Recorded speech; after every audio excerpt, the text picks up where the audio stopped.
Ditemui usai melantik pejabat Gubernur Kalimantan Selatan Tarmizi A. Karim di Gedung Kemendagri, Jakarta, Senin siang, Menteri Dalam Negeri Cahyokumolo meminta semua pihak untuk menunggu sampai 2 hari ke depan terkait kisruh 7 daerah yang memiliki pasangan calon kurang dari 2 pasang. Di antaranya Kota Surabaya, Jawa Timur, Kabupaten Tasikmalaya, Jawa Barat, dan Kota Samarinda, Kalimantan Timur. 2 hari merupakan masa perpanjangan pendaftaran yang diperuntukkan bagi 7 daerah tersebut.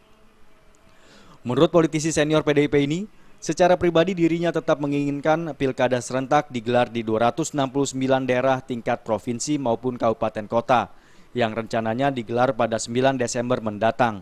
Namun jika nantinya pendaftaran calon kepala daerah telah habis waktunya, maka mekanismenya adalah menunggu arahan Presiden Joko Widodo, di mana pemerintah akan kembali berunding untuk membahas masalah calon tunggal pasangan kepala daerah dan mencari solusi terbaik untuk mengatasinya. Sementara itu menyikapi perlu atau tidaknya diterbitkan Perpu, Cahyo menyatakan hal tersebut sebagai opsi terakhir untuk calon tunggal pasangan kepala daerah di luar 2 opsi lainnya. 2 opsi itu yakni pilkada serentak di 7 daerah ditunda hingga tahun 2017 dan dilawan dengan lumbung kosong atau kotak kosong untuk melawan calon tunggal. Soal yang satu pasang calon akan menggunakan mekanisme apa, nanti kita tunggu arahan daripada Bapak Presiden. Opsi perpu itu masih menjadi pilihan.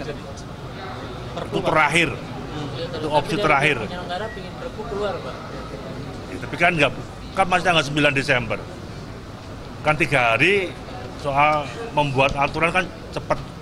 Ini kan yang KPU khawatir kan jangan sampai kelamaan karena harus mencetak kartu suara di daerah itu. Itu aja. Kalau sampai ditunda, Pak? Ya? Kalau sampai Itu kan opsi KPU ditunda, tapi kan hak satu pasang calon kan harus dihargai. Itu termasuk hak partai politik, hak calon yang diusung oleh partai, hak masyarakat untuk memilih. Dari Jakarta, Maria Magdalena dan Muhammad Adam melaporkan. Kalau itu nggak ada masalah, kalau jabatan PJ-nya nggak ada masalah. Tapi bagi calon yang sudah dicalonkan partai politik, jangan sampai dia tidak bisa ikut pilkada.